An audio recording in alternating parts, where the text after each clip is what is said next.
सहर कहती है कि हम हमारी बचपन की एक कहानी आपको बताते हैं।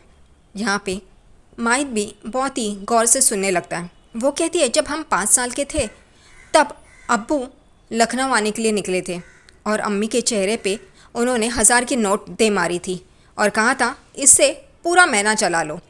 अम्मी ने उन्हें कहा इसमें तो 10 दिन भी चलाना मुश्किल है, महीना कैसे चला सकते हैं। लेकिन उन्होंने अम्मी को थप्पड़ मारा और वहाँ से चले गए। हम बहुत ही गुस्सा हुए थे अब्बू पे और तब हमने सोचा कि इस 1000 रुपये में हम चाकू खरीद लेते हैं, क्योंकि हमने हमारे बाजू वाले के घर पे एक मूवी देखी थी और उसमें ऐसे ही जो जुल्म करता है उसको चाकू से मारते हैं। इस वजह से हमने सोचा कि ये 1000 रुपये से हम चाकू खरीदते हैं और अब्बू को मारेंगे। और हमने ये बात अम्मी को बताई। तब अम्मी ने कहा नहीं सर।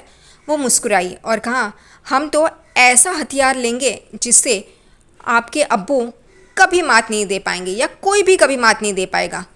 और फिर माहित ने पूछा कौन सा?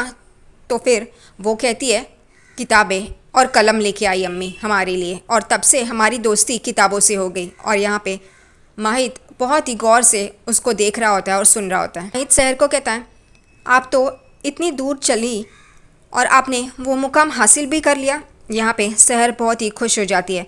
माहित और शहर एक दूसरे को देखते हैं। दूसरी तरफ यहाँ पे अमाल परवेज़ का दरवाज़ा खटखटाती है। परवेज़ आ रहा होता है दरवाज़ा खोलने के लिए और कहते हैं कौन है आधी रात को? ये माँ बेटी दोबारा तो नहीं आई? और वो दरवाज़ा जैसे ही खोलता है उसके ऊपर अंडों की बारिश हो जाती है और ये अमाल उस पर अंडे फेंकती है। वो अमाल को पकड़ने जा ही रहा होता है लेकिन अंडों से फिसल के वो नीचे गिर जाता है और अमाल वो एक एक करके अंडे उस पर फेंक रही होती है और कहती है कि आपने हमें ऐसे ही छोड़ दिया, छी। और वो फेंकती है और यहाँ पे परवेज़ कहता है चिट्टी भर की लड़की दिखाता हूँ अब तुझे। और वो उठने की कोशिश ही कर रहा होता है। अमाल डर जाती है। वो सारा अंडों का ट्रे परवेज़ पे फेंक के वहाँ से भाग जाती है। परवेज़ उठने की कोशिश करता है लेकिन वो गिर रहा होता है। वो कहता है इसने तो पूरा ऑमलेट ही बना दिया हमारे आंगन में, सब खराब कर दिया हमारा आंगन और हमें भी। और वो अंदर चला जाता है दरवाज़ा बंद करके। यहाँ पे माहित कहता है आपको जो हासिल करना था आप तो हासिल कर चुके हैं, आपने एक कदम अपनी कामयाबी की ओर बढ़ा लिया है। यहाँ पे शहर बहुत खुश हो जाती है और माहित को देख रही होती है। फिर माहित कहता है 1 मिनट, और वो कहीं चला जाता है और कुछ बना रहा होता है। यहाँ पे शहर कहती है क्या कर रहे हैं आप? वो आता है तभी उसके हाथ में शहर देखती है कि फूलों का ताज रहता है। उसकी कामयाबी पे माहित ने उसके लिए बनाया होता है और वो उसे पहनाता है और फिर बहुत ही खूबसूरत लगती है शहर उसमें और माहित उसको देख रहा होता है। यहाँ पे शहर एकदम से थोड़ी सी नीचे होके वो जैसे अंग्रेज़ लोग करते हैं वैसे करती है और माहित हंसता है। दूसरी तरफ यहाँ पे दादा हुजूर देखते हैं कि हुस्ना उनके पास बैठी है। वो कहते क्या हुआ तुम यहाँ पे? वहाँ पे हुस्ना कहती है कि अब्बू हमें बताइए कि आपने हमें उस गरीब गांव के आदमी से क्यों ब्याह दिया? क्या हम माजूर थे इसलिए? आपने ये सही नहीं किया। हम सबसे अक्लमंद और सबसे होनहार थे, हम सिर्फ लड़की है इस वजह से। यहाँ पे दादा हुजूर कहते हैं क्या तुम ये बात लेके बैठ गई हो? अब तुम्हारे बेटे की उम्र हो गई है शादी की और अपनी शादी की बात लिए बैठी हो तुम। लेकिन हुस्ना थोड़ी ना पीछे हटने वाली है। वो कहती है बताइए अब्बू ऐसा क्यों किया? वो कहते हैं हम कल बात करेंगे और हमने जो किया वो सही किया, हमें ऐसा ही लगता है। यहाँ पे हुस्ना कहती है नहीं अब्बू आपने गलत किया। वो लेटते और कहते हैं हम कल बात करते हैं, अब जाओ यहाँ से। लेकिन हुस्ना कहती है नहीं अब्बू हमें माफ़ कर दीजिए, आप कल का सूरज नहीं देख पाएंगे। और वो तकिया लेती है और उनके मुंह पे रखती है और दबाती है। उनकी सांस रुक जाती है। यहाँ पे हुस्ना ज़ोर ज़ोर से दबाती है जब तक उनकी जान से जान ना निकल जाए। यहाँ पे दूसरी तरफ माहित और शहर बैठे होते हैं। शहर माहित को देख रही होती है और कहती है कि माहित वो देखिए आसमान में ऊपर।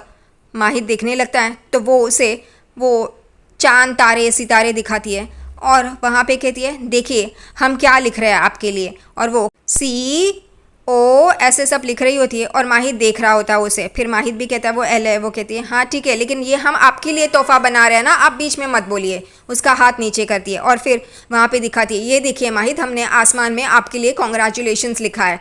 और वो दिखाती है और यहाँ पे शहर बहुत खुश होती है। माहित उसे देखता है और वो भी खुश हो जाता है। यहाँ पे हुस्ना अपने आप पे काबू नहीं रखती। वो आखिरकार अपने अब्बा हुजूर की जान ले ही लेती है। जब तक उनकी जान नहीं जाती वो तकिया उनके मुंह से नहीं हटाती। आखिरकार उनकी जान चली गई। यहाँ पे माहित और शहर देख रहे होते एक दूसरे को। माहित कहता है क्यों इतनी उदास हो?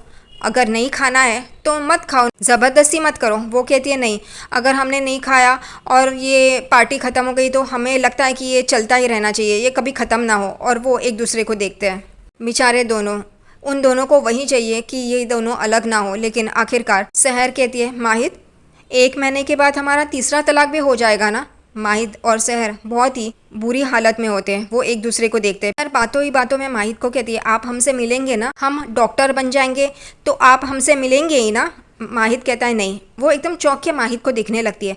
वो कहती है क्यों, आपके पैसे भी तो देने हैं ना हमें, जो हमने नुकसान किया था। माहिद कहते हैं कि किसी के हाथ भिजवा दो या ऑनलाइन पेमेंट करवा दो। उसे समझ में नहीं आता माहिद ऐसा क्यों बोल रहा है।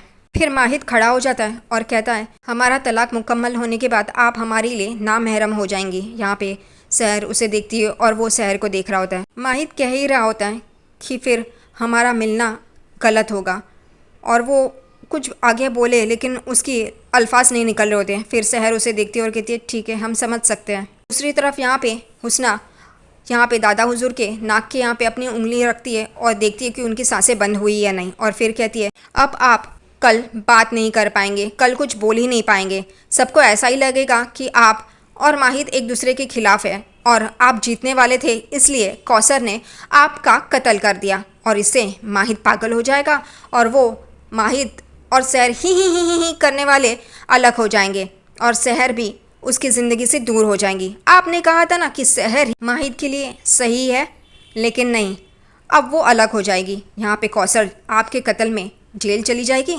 सहर और माहिद अलग हो जाएंगे, माहिद पागल हो जाएगा और फिर सबको हम ये कह देंगे कि आप जीतने वाले थे, इस वजह से कौसर ने आपका कत्ल कर दिया। दूसरी तरफ एक साइकिल वाला टेप रिकॉर्ड लेके जा रहा होता है, उसकी साइकिल ख़राब होती है और वो अपनी साइकिल देख रहा होता है, ठीक कर रहा होता है और उसके टेप रिकॉर्ड पर गाना बज रहा होता है लग जा गले। यहाँ पे माहिद कहता है ये जश्न ख़त्म हुआ, चलो, और वो सामान समेटने लगता है। लेकिन सहर वहीं पे ऐसे ही उदास बैठी होती है। माहिद पानी की बोतल लेके आके वो आग बुझा दे। सहर वो देख रही होती है और माहिद फिर सहर को देखता है और वो सारा सामान समेट रहा होता है। माहिद और सहर अब ये कभी नहीं मिलेंगे, उनका ये आखिरी मौका है, इसलिए दोनों को बुरा लग रहा होता है। सहर माहिद को देखती है और फिर नीचे देख के रोना चालू कर देती है। माहिद भी सहर को देखता है। फिर सहर अपना वो क्राउन निकाल रही होती है, लेकिन वो अटक रहा होता है, उससे निकल नहीं रहा होता है। माहिद देख लेता है और वो उसकी मदद करने के लिए आ जाता है और वो उसकी मदद करके वो निकालता है। सहर उसे अपने हाथ में लेती है उस क्राउन को और रो रही होती है। माहिद उसे देख रहा होता है, उसे समझ में आता है कि सहर को बहुत बुरा लग रहा है, उसे भी बुरा लग रहा होता है। सहर भी उसे देखती है, तभी वो भी यहाँ वहाँ देख रहा होता है। उन दोनों को बहुत बुरा लग रहा होता है। फिर वो सारा सामान समेट रहे होते हैं और सहर के हाथ में कैंडल और माहिद के हाथ में वो दिए होते हैं। वो एक दूसरे के आमने सामने आ जाते हैं और एक दूसरे को देख रहे होते हैं। सहर वो कैंडल बुझा देती है, लेकिन माहिद और सहर एक दूसरे को देख रहे होते हैं।